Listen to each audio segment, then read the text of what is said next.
Hey everyone, it's Adrian. Welcome back to ALTERKNIT. This year, like all the other years before it, is going really quickly. It's already about the middle of March. Where has the time gone? I've no idea, but I hope that you guys are keeping on schedule if you have a schedule. I think I'm doing pretty good so far. So, yeah.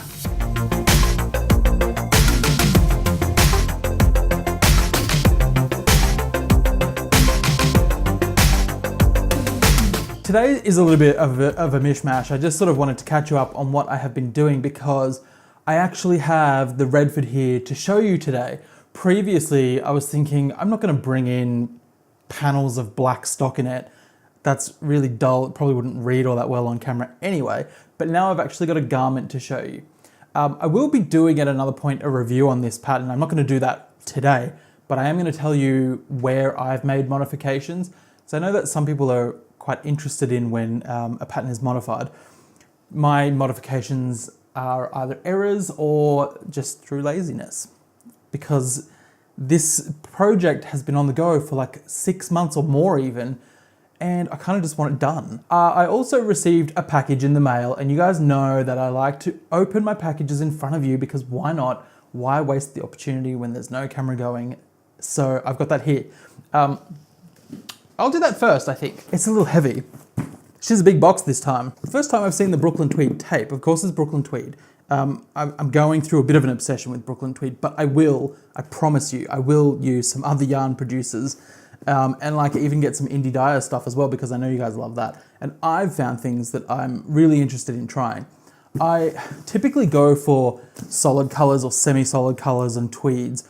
I haven't used anything, you know, hugely bright or speckled yarns or anything like that, but I think that I would like to try it. I mentioned in a previous video that I will do a shawl or two this year, and for that I kind of want at least one of the yarns in the shawl to be of a speckled colorway. I just have to use them. I don't know why. Anyway, let's open this box. I've redacted the address, as you can see, but I like this Brooklyn Tweed tape they've got. I don't know if this is a new thing or if they said, you know what, you bought a whole lot of stuff, you're getting the tape. But let's open it up. Now, actually, before I do, I should mention that I've read the label properly this time, and it says quantity 21 of wool yarn skein arbor. It actually itemizes it. And then there is quantity 4, and it says free knitting pattern. So once again, thank you, Brooklyn Tweed.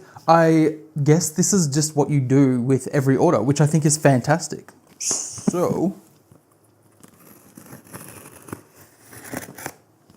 that was a bit wonky. Let me just get this. I like normally hold it up, but it's just like a really cumbersome box. Do you know, when I first started uploading videos, I would sort of post them to Facebook, to like a couple of the knitting groups that I was on Facebook. And I'm not on Facebook anymore because I just find that it's kind of, it can become a very negative sphere. And you can't necessarily curate the content you want to see. Whereas on some of the other social media platforms you can, such as Instagram. And you can check my details in the description box to find my Instagram handle.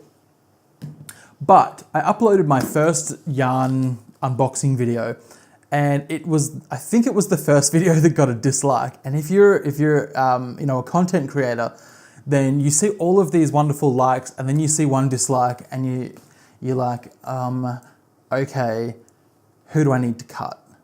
But the yarn unboxing video was the first video that I had a dislike, and you know, you can't find out who disliked it. So you just have to let it go and get over it, and who cares, right? But over on the Facebook group, there was a guy who commented on the post for that corresponding video, and he was like, why did I just watch somebody unpackage their yarn? And I'm like, mate, look around the internet. People like to see people unboxing stuff. I know I do, because I can't order half the stuff that I want. So if I watch somebody else open it, it's like living vicariously. Now, I'm not gonna show you first because things will fall out all over the place. Okay, so we have the standard, a free gift for you, and the, what am I doing? The gratitude card. You know, and this is just a little note to say thanks for supporting us.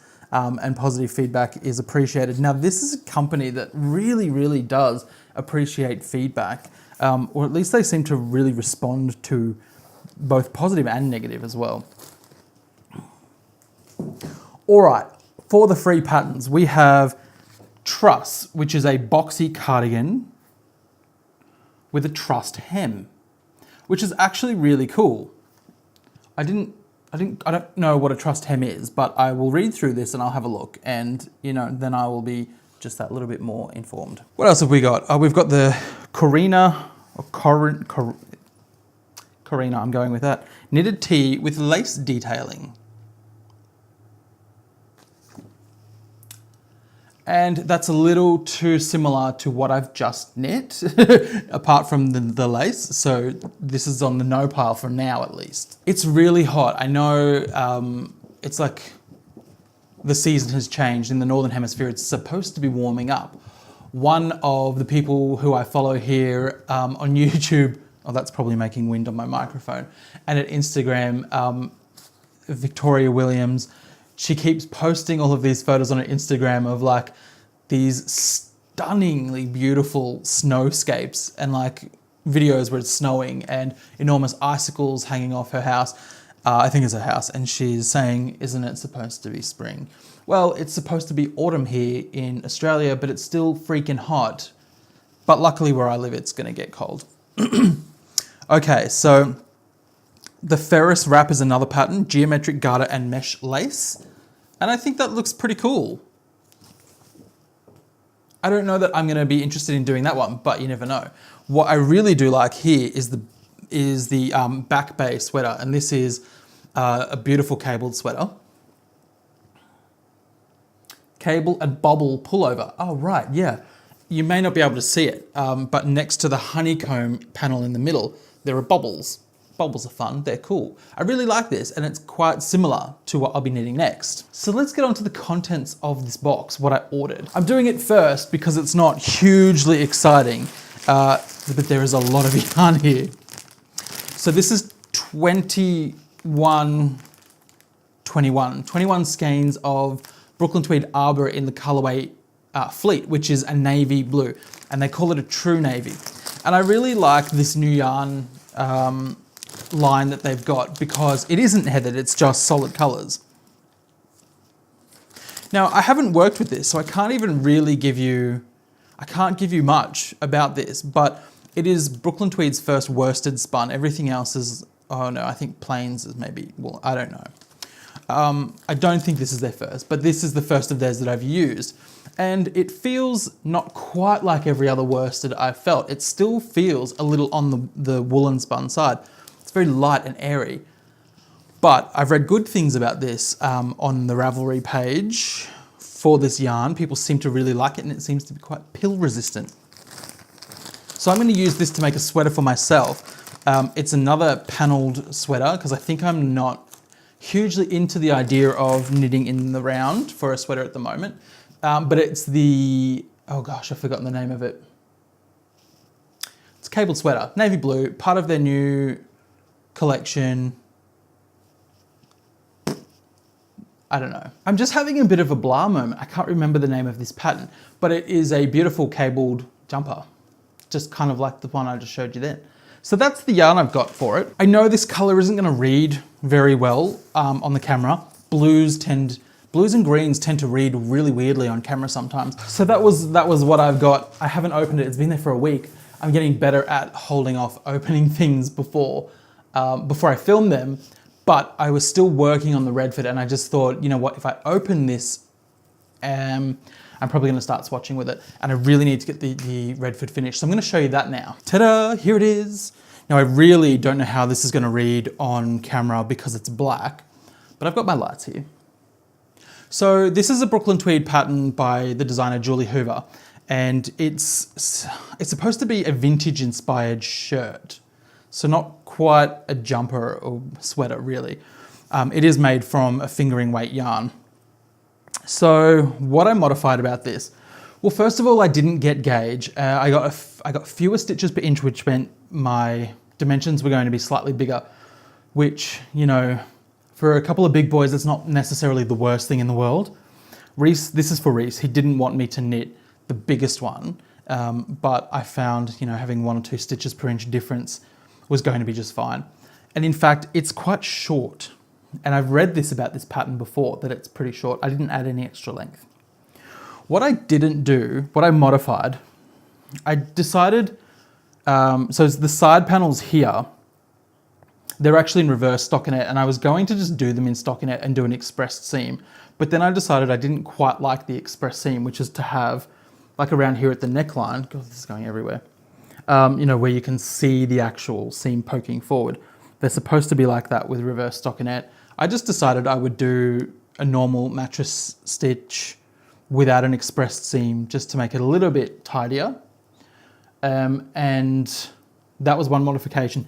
The other modification, which, most of the mods on this are through, as I said before, probably laziness and mistakes. With the neck, I did do the express seam because I thought that'd be a cool detail there, but I absent-mindedly did 2x2 ribbing rather than 1x1, which was okay because I showed Reese and he liked the look of it.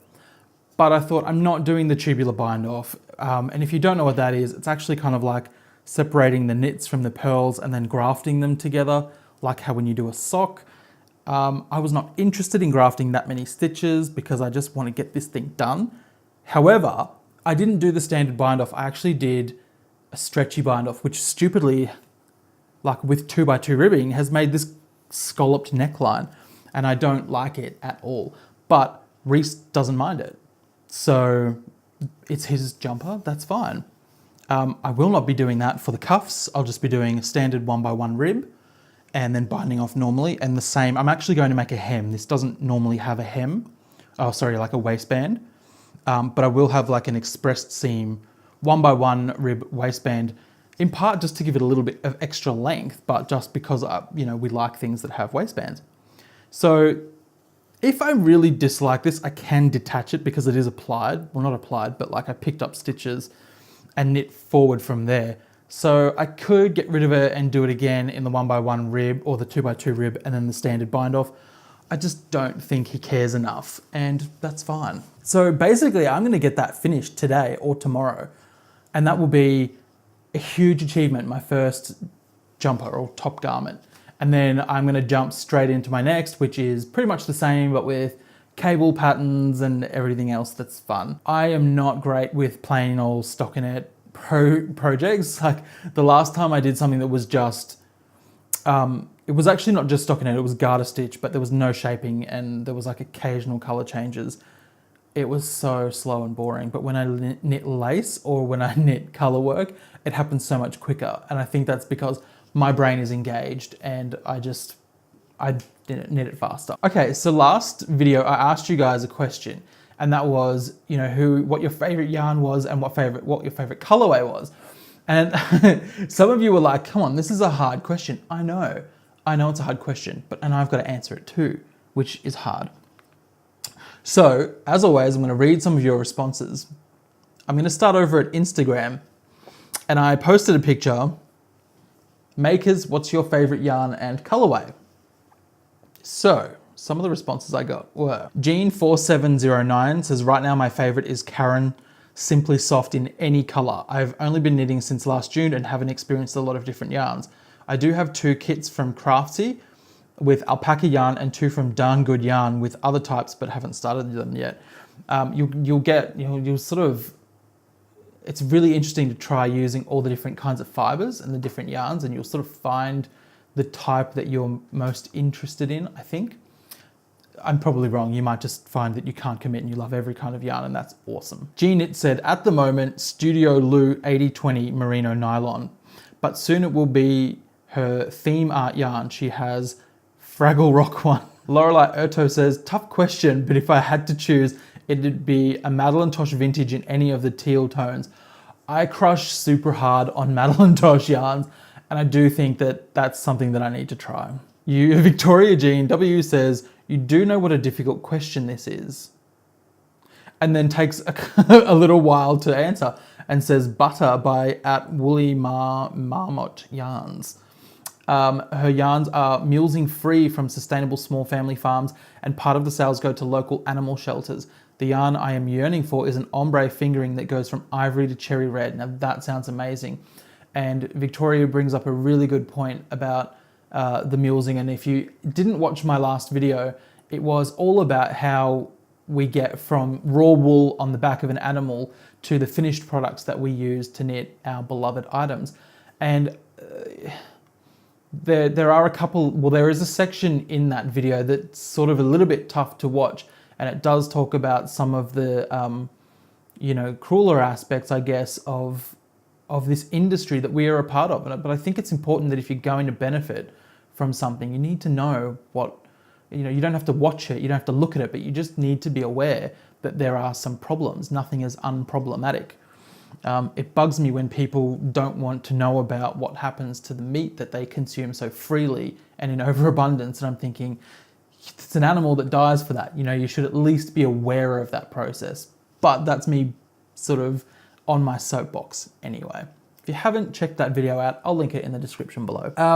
Croft House Workroom says, my desert island yarn is Kate Davies Bucaille.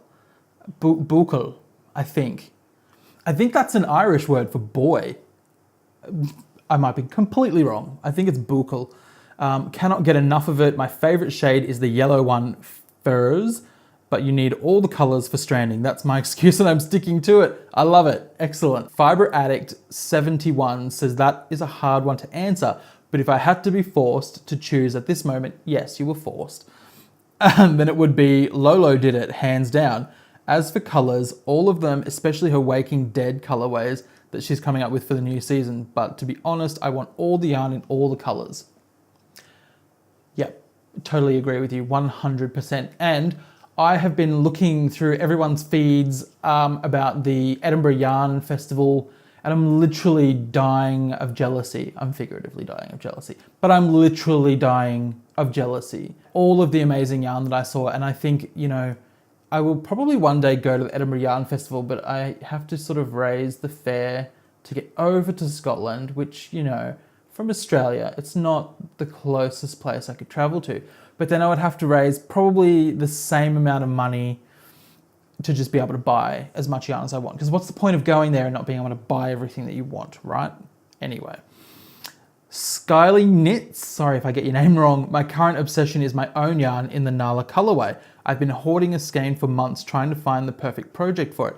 Of course, I mean, if you've made something yourself and you've put all that love and effort into it, you're going to love it just that bit more than if you just bought something from Saw. She is at Skyly Knits on Instagram, so you can check out her work there anyway. M. Hoekstra. Names are tricky. 86. M. Hoekstra 86. I'm not sure I would call it my favorite, but I am in love with Malabrigo yarns in general, and I'm currently knitting with one of their sock yarn colorways, Anniversario. I'm working on a pair of toe-up socks using Judy's Magic Cast On with the pattern name Diagonal Lace Socks. My one partial sock is gorgeous, but I'm heavily regretting not doing two at a time with Magic Loop. I've heard that this one sock syndrome is a problem with you sock knitters. And Cat Knit says, lately I've been obsessed with Bling Your String yarns. This is so great. There's so many yarn companies that I've never even heard of. I just love all the different colors in her yarns and they are so soft and squishy. My current favorite is Hodgepodge. What a cute name. Back here on YouTube, Georgina Bird says that she's only started using real wool before it was just acrylic, and oh boy, can you tell the difference. And yeah, sometimes you can. It really depends on the kind of acrylic that you buy too. If you're buying like the cheap acrylic, you can tell the difference. But if you buy some of the acrylic from the bigger, like a Red Heart and Lion brand, there's some pretty decent quality acrylic yarns. I haven't tried any other company. Misty Chandler says, I enjoyed this podcast as a very small fiber farm and a spinner. I only closed my eyes once during the bloody sheep behinds. It's funny, as a person who would never mistreat my sheep, in fact they are my kids, I do understand the reason behind it. Fly strike isn't fun for the sheep or the fiber producer. My favorite yarn is hand-spun English Angora, which is put in brackets rabbit for those who don't know, and Cormo sheep breed. So 20 to 30% Angora and 70% wool blend, purples, greens, and blues. Sounds awesome. I imagine that you would feel much more of a connection having gone from the sheep, going through the entire process and getting the yarn and spinning it yourself. So I think that's fantastic. Millie Finn says, my local yarn store has beautiful yarns, and at the moment I have been loving the King Cole Riot in Monsoon. I tried to buy wool online, but I found I want to touch it and look at it in person, so I haven't bothered with internet shopping yet. That's a really good point, and in fact it's made me think, not for the first time, that I should do a video on how to shop online for wool. It's not always that easy and straightforward, and I don't know if that's something that anybody wants to know. If so, let me know in the comments below, and I'll get that video done. Christina Schroeder says, there are way too many amazing yarns out there and so many to choose from. I'd be choosing a new one every second. What's wrong with that? Sarah Sticker, you guys and your names, links me to a wool that I actually have seen before. And I don't know how to pronounce it. Nope, I'm not going to try. But you can see how she has spelled it here. And it's got a website that's in not an English language. And so, you know, that's one of the problems with ordering yarn online. If you're not ordering from an English-speaking country, sometimes the website doesn't have translation. But that's fine. You can get around that. Knit in Solitude says, my favorite choice of yarn is determined by the way I purchase my yarn, mostly from my local yarn store here in my hometown in Germany. It's not that I'm not tempted to order these stylish brands from overseas. Maybe I'll get to that later. The brand I'm talking about is Wool Rodel. It's a yarn store chain that's distributed all over Germany, I believe, although I've heard that they've started to close down some of them. My favorite yarn by them is a Tweedy sock yarn that's slightly thicker than fingering. It comes in muted shades of white, grey, red, and green, even black. It has colourful Tweedy bits, and I've used it for a sweater too. I think Tweed's super versatile. And then Heather Stewart says, this is cheating. We want to see what you were doing. Okay, wait, Heather Stewart. And isn't that... I uploaded a photo of myself recently, and let me just double check. Yeah, Heather G. Stewart. You look great. Now on with the knitting. Calm your farm, Heather Stewart. My life is about more than just knitting, gosh. But that was everything for the responses. Now, I'm not sure. I keep forgetting to answer these questions myself. So I don't know if I already answered the one about what I find difficult in knitting. I'm gonna put my phone down, otherwise I'll be waving it around. What I sort of find difficult in knitting, or what technique has me stumped. What technique doesn't have me stumped? Counting correctly. Look, I have tried herringbone stitch before, and I tried it with like Xanax hands. That's what I call like when you just like really relax knitting and it's trying to be really loose, because I know it's a dense fabric, but it just ended up getting really, really tight. And I don't know what I was doing wrong, because I did try a few different ways of tensioning the knitting while I was knitting it. And herringbone's beautiful, but I was like, nah, I can't be bothered. So that's kind of what has like really stumped me. Like I've tried it and I'm like, no, can't do this. Also crochet, I've tried to do that. I used a couple of tutorials online and I just couldn't get it, and it sort of made me feel silly. So I stopped. To answer this one, my favorite yarn, that's really difficult, but I really do have to say that the Brooklyn Tweed Loft is my favorite, because it's just so different to everything else that I've used. I've used some beautiful yarns, and if we're talking value for money, it would be like Knit Picks Wool of the Andes Worsted, because that is it's a great yarn and it's so cheap. Like I don't understand how it's so cheap. So for different reasons, I have different favorites for sort of like that sort of luxurious feel. The nice and neat is perfect. And I know I'm like cheating now because I'm giving a million answers, but yarns that I really want to try the Camellia Fiber Co. I want to try Tolt. I would like to try Malabrigo. I'd like to try Madeline Tosh. I'd really love to try Anzula. There's just so many. And then there's like the indie ones as well that I would love to try. But you know, there's never enough time, there's never enough money to get all this stuff, so it has to go on a list. This video, it's a little bit different. I don't have a question for you, but I would like to know if you have a question for me. Write your question in the comments below. I am going to put a corresponding image up on Instagram if you follow me over there, and you can ask a question there and I will answer it for you on screen. I guess this is how these question and answer things typically go. I normally reverse it. Let's reverse the reversal and you ask me, okay? Now, I don't know when I'm going to be back next, because I keep trying to create a schedule and I just don't ever stick to it. So, you know, that's a good reason for you to subscribe and click the little bell to get notifications when I upload a new video so that you don't have to keep checking back and going, oh my gosh, he hasn't uploaded yet. What am I gonna do with my life? Yeah, because no one's doing that. Anyway, guys, that's it for today. Next time, I think it's either going to be, I can't remember what I was going to do exactly. Maybe it was like a review or something like that. But anyway, until next time, stay cool, stay warm, stay safe, stay awesome, and I'll see you then. Bye.